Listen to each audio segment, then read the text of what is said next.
Welcome to the Deep Dive, where we take a stack of sources and kind of pull out the most fascinating insights. I'm Jake Hart. And I'm Zara Moon. And today we are kicking off our very first deep dive, and we're going to be looking at the work of astrologer Rick Levine. Oh. Especially what he has to say about the astrological significance of 2025. Rick Levine is, he's kind of a legend in the astrology world. Yeah, I've heard his name for years. Yeah, he's got a really interesting background, actually. He started out as a psychology major. Oh, wow. Which I think adds a really unique layer to his astrological interpretations.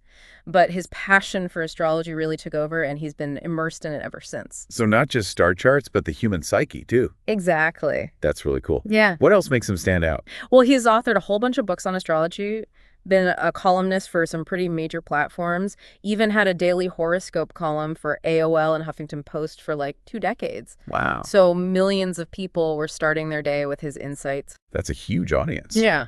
He must have seen a lot of astrological shifts over the years. One thing that jumped out at me was his comparison of modern astrologers using Patreon to how emperors and wealthy families used to be patrons of astrologers way back when. Right. Like a modern twist on an ancient practice. It is a really interesting point. It makes you think about how technology is changing the way we access and interact with astrology these days. Is it becoming more democratized, or are we seeing a new form of commodification? Right. Levine doesn't explicitly answer that, but, with his psychology background, he probably has a unique perspective on those dynamics. For sure. I mean, think about it. Astrology used to be something reserved for the elite, but now anyone can get a birth chart reading online or follow their favorite astrologer on social media. It's definitely more accessible. Absolutely. But it also raises all these questions about, the potential for exploitation or misinformation. Oh, totally. It's like anything else. There's a light and shadow side. Yeah, that's a good point. Okay, so back to Levine's analysis. He's been talking a lot about 2024 to 2026, calling it an incredibly significant period astrologically. Why is that? Okay, well, buckle up, because this is where it gets pretty wild. During this time frame, all 4 of the outermost planets, Saturn, Uranus, Neptune, and Pluto, they're all changing signs. Okay. And not only are they just changing signs, but they're forming these rare alignments that haven't been seen in recorded human history. Okay, wait, hold on. Even I know that's a big deal. We're talking about major cosmic shifts here, right? Is this what everyone's been feeling? That sense of unease and anticipation, like something huge is about to happen? It's very possible. Levine describes it as feeling like the positive ions before a storm. Yeah. And to understand why it feels so intense, he breaks it down into 3 specific astrological cycles that are contributing to this feeling: the Mars-Pluto opposition, the Saturn-Pluto half-square, and the Jupiter-Saturn square. Okay, I'm going to need you to unpack that for me. What do those cycles mean, and how are they playing out in the world? Okay, so think of them like different layers of energy that are influencing both global events and our personal experiences. For example, the Mars-Pluto opposition is all about power struggles and hidden forces coming to the surface. Levine points to the conflict in the Middle East as one example of this energy playing out. Right, and it's not just the Middle East. It feels like there's this undercurrent of tension everywhere, like things are about to erupt. Exactly. And then there's the Saturn-Pluto half-square, which signals a realignment of boundaries and structures. So we could see some major shifts in global power dynamics, old systems kind of crumbling and the emergence of new world orders. So basically everything's getting a shakeup. Got it. Yeah. What about that last one, the Jupiter-Saturn square? That one's all about the tension between expansion and contraction, optimism and reality. It's like we're being pulled in 2 directions at once, wanting to reach for the stars, but also feeling the need to be cautious and grounded. This cycle often manifests in economic and social fluctuations. Ooh, okay. I can definitely relate to that. It's like this constant push and pull between hope for the future and anxiety about what that future might hold. Exactly. And all of these cycles are converging around a very specific date, January 2025, the inauguration of Donald Trump for a 2nd term as president. Now that's a date that's got everyone talking. Yeah. What does Levine say about the astrological significance of that day? He points to a particularly powerful alignment, the Sun-Pluto conjunction, which happens to be in the sign of Aquarius. Yeah. And to add to the intensity, we've also got Mercury squaring Chiron and Mars squaring Aries, all happening on that same day. Okay. Lots of astro speak there. What does all of that actually mean, especially for someone who maybe doesn't have a PhD in astrology? Well, the Sun-Pluto conjunction is about transformation and power dynamics being brought to the surface. And being in Aquarius, the sign of technology, innovation, and humanitarianism, suggests these transformations could be especially potent in those areas. Think about all the rapid technological advancements we're seeing and how they're impacting our lives, our societies, and our values. It's like a perfect storm. So it sounds like we're in for some major upheaval. There's definitely potential for that. The Mercury-Chiron square adds a layer of communication challenges, possibly leading to heated debates and a struggle to find common ground. And then Mars squaring Aries could bring a surge of impulsiveness and aggression, making it even harder to navigate those conflicts. So basically, batten down the hatches. 2025 is going to be a wild ride. It could be. But remember, Levine also emphasizes that we're not just passive passengers on this cosmic roller coaster. We have agency. Even amidst all these powerful astrological influences, we still have the power to make choices and shape our own destinies. Right. It's not about predicting doom and gloom. It's about understanding the energies at play so we can navigate them more effectively. Kind of like having a cosmic weather report. Exactly. It's about awareness and empowerment. And that's where Levine's mantra, think cosmically, act locally, comes in. Okay, I'm intrigued. Before we dive deeper into that, though, I'm curious about something else. Levine mentioned the Venus-Saturn conjunction and what it might mean for relationships during this time. Spill the tea. Well, Venus and Saturn are kind of an odd couple. Like opposites attract. In a way, Venus is all about love, beauty, pleasure, those feel-good vibes. Saturn, on the other hand, is about boundaries, discipline, responsibility, the stuff that's not always fun but keeps things structured. So a party animal and a rule follower walk into a bar. But seriously, when these two planets get together, it can create some tension in relationships. It might bring up themes of commitment, loyalty, and facing those difficult conversations that we sometimes avoid. Okay, so maybe not the best time for a casual fling. It might not be the easiest time for lighthearted romance. No. This conjunction could highlight areas where relationships need work, where we need to define boundaries or take responsibility for our part in any dynamics that aren't working. So a time for deep reflection, maybe some tough love? You could say that it's not necessarily about doom and gloom for relationships, but about facing reality, building on solid foundations, and being honest with ourselves and our partners about what we truly want and need. Makes sense. It's like that Jupiter-Saturn square we were talking about, finding the balance between dreaming big and being grounded in reality. It seems like that theme applies to both our personal and global situations. Absolutely. And that brings us back to Levine's advice.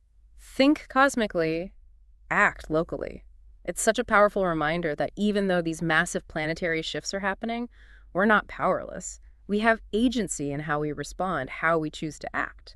Okay, I'm getting that this is a key takeaway, but break it down for me. What does think cosmically, act locally actually mean in practice? It means understanding that we're part of a larger interconnected web. We're influenced by these cosmic cycles, but we also have the power to influence our own lives and the world around us.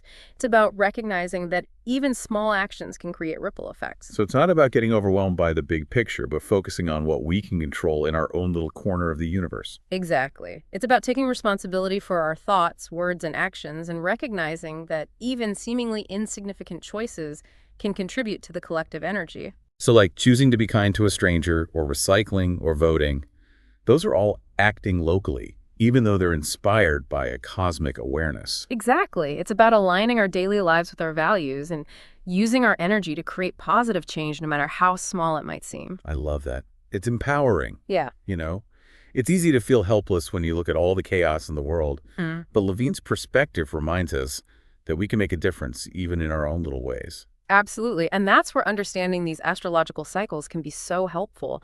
They provide a roadmap, a way to navigate the challenges and opportunities that are coming our way. Like, remember we talked about the Mars-Pluto opposition and those power struggles? Yeah, that one hit home for me. I've been having some, shall we say, spirited debates with my neighbor lately. Well, there you go. It's Mars-Pluto in action. But instead of getting swept up in the drama, you can use that awareness to choose a different approach. Maybe try some conflict resolution techniques or find a more constructive way to channel that assertive energy. Okay, so it's like using astrology as a tool for self-awareness and personal growth. Not just predicting the future, but understanding the energies at play so we can make more conscious choices. Precisely.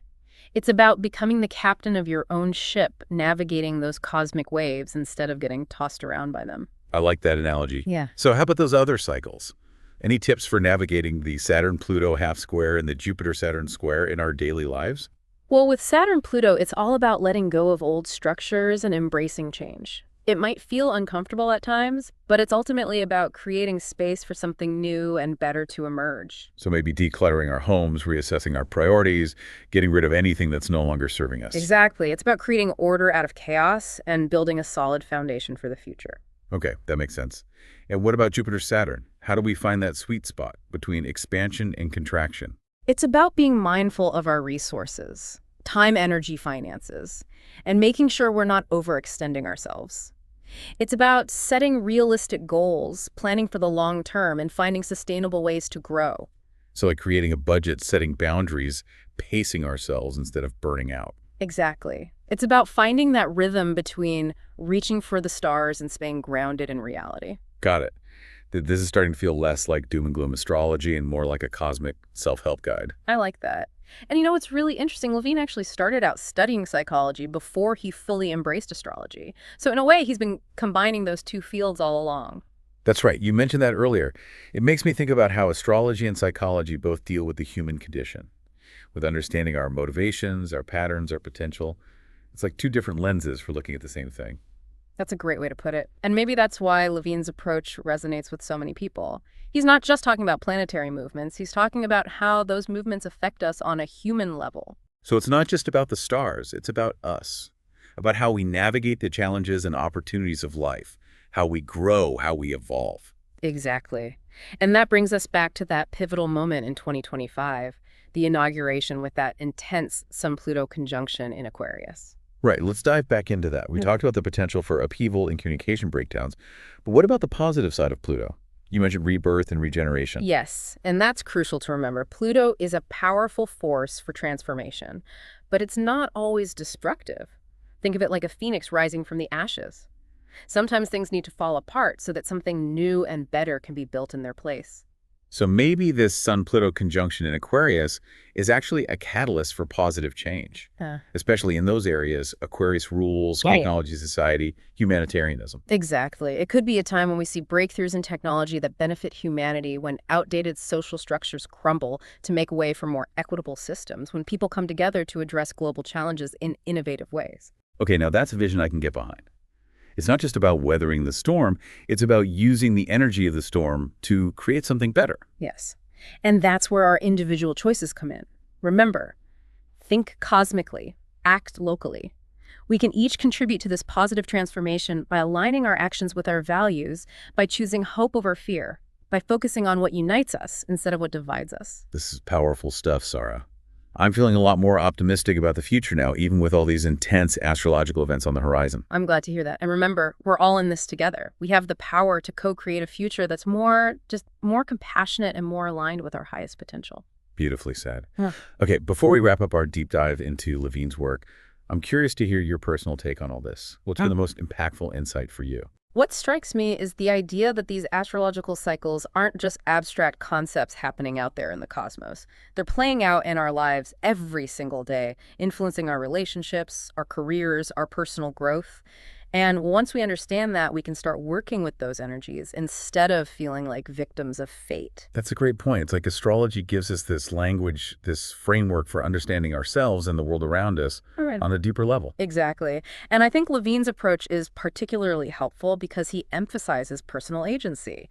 He reminds us that we have the power to choose how we respond to these cosmic influences, to make conscious choices that align with our values and create the life we want. Okay, folks, we're going to take a quick breather to let all this cosmic wisdom sink in.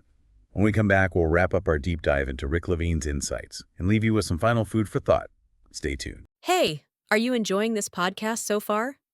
If you are, would you kindly subscribe, like, and share our channel? We would appreciate your support to help us grow and thrive so that we may broadcast more extraordinary stories. Thank you for listening to Mystic Podcast Cruise. And now, back to our program. Welcome back to the Deep Dive. We've been exploring the work of astrologer Rick Levine and his insights on this really potent period from 2024 to 2026. A time of major planetary shifts, these intense astrological cycles. And Levine's really emphasizing this idea of think cosmically, act locally. Right. We've covered a lot, from these power struggles and global shakeups to the importance of personal growth and, just finding balance amidst the chaos.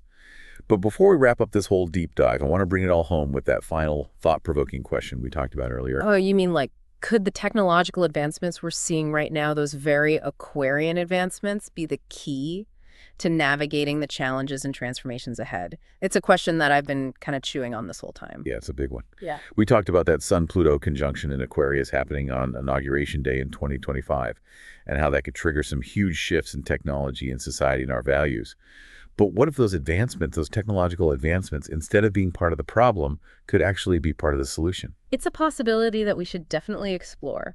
Remember, Aquarius isn't just about technology for technology's sake. It's about innovation community and, using our collective ingenuity to create a better future for everyone. It's about progress that benefits all of humanity. So maybe these advancements, if we use them wisely and ethically, could actually help us bridge divides, solve some of these global challenges, and create a more equitable and sustainable world. Instead of fearing the future, we can use these tools to shape it. Exactly. And that brings us back to the importance of acting locally. It's not enough to just sit back and be amazed by these technological advancements. We have to actively engage with them, ask the hard questions, and ensure they're truly being used for good. So it's not about passively accepting the future that technology creates, but about being conscious co-creators. Yeah. It's about using our voices, our choices, to steer things in a direction that benefits all of us. Precisely. And this is where Levine's insights about personal growth and responsibility come in. We can't just rely on technology to solve all our problems. We have to do our own inner work, cultivate compassion and understanding, and make sure our actions are lining up with our values. It's like technology can provide the tools, but it's up to us to use them wisely with good intention. And remembering that technology is a reflection of ourselves, Yeah. Of our collective consciousness. So if we want a better future, well, we need to become better people. That's a good point. It's a really powerful reminder that the future isn't something predetermined. It's a tapestry that we're all weaving together, thread by thread, choice by choice. And by thinking cosmically, acting locally, we can contribute to creating a future that's, more aligned with our highest potential individually and collectively. That's an inspiring thought to end on. So as we wrap up this deep dive, we want to leave you with this question to ponder. How can you use your unique gifts, your passions, and your awareness of these cosmic energies to make a positive impact on the world around you? It's a question worth reflecting on no matter where you are on your journey. Because even the smallest actions, when they're fueled by awareness and intention, can create ripple effects that contribute to a brighter future for everyone.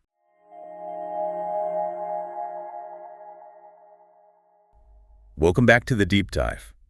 We've spent this episode exploring the work of astrologer Rick Levine and his insights on the period from 2024 to 2026. It's a time of huge planetary shifts, really intense astrological cycles, and this call from Levine to think cosmically, act locally.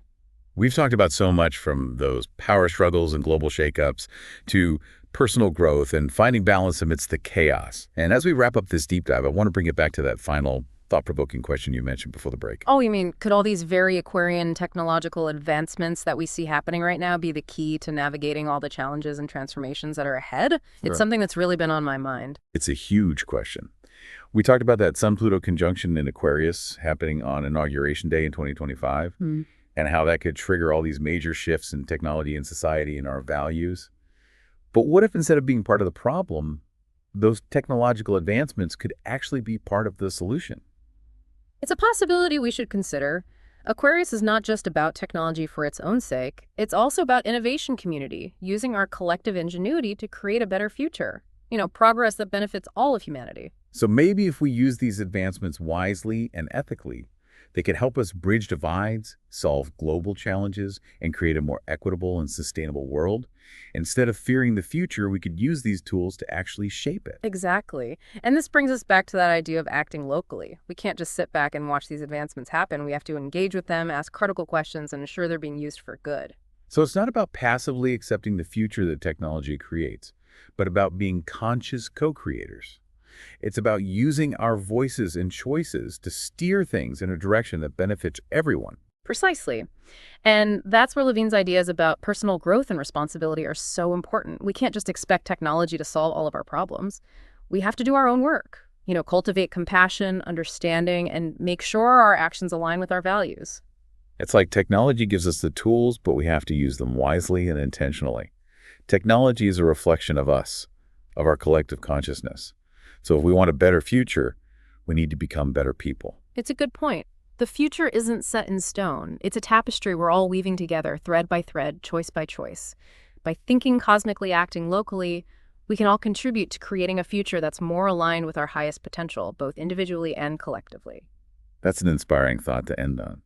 So as we wrap up this deep dive, we'll leave you with this final question. How can you use your unique gifts and your passions and your awareness of these cosmic energies to make a positive impact on the world? It's a great question to consider, no matter where you are in your journey. Even the smallest actions fueled by awareness and intention can create ripple effects that contribute to a brighter future for us all.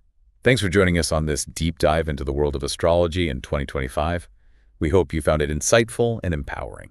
We'll be back next time with another fascinating topic to explore. Until then, keep looking up, keep diving deep, and keep thinking cosmically, acting locally. See you next time.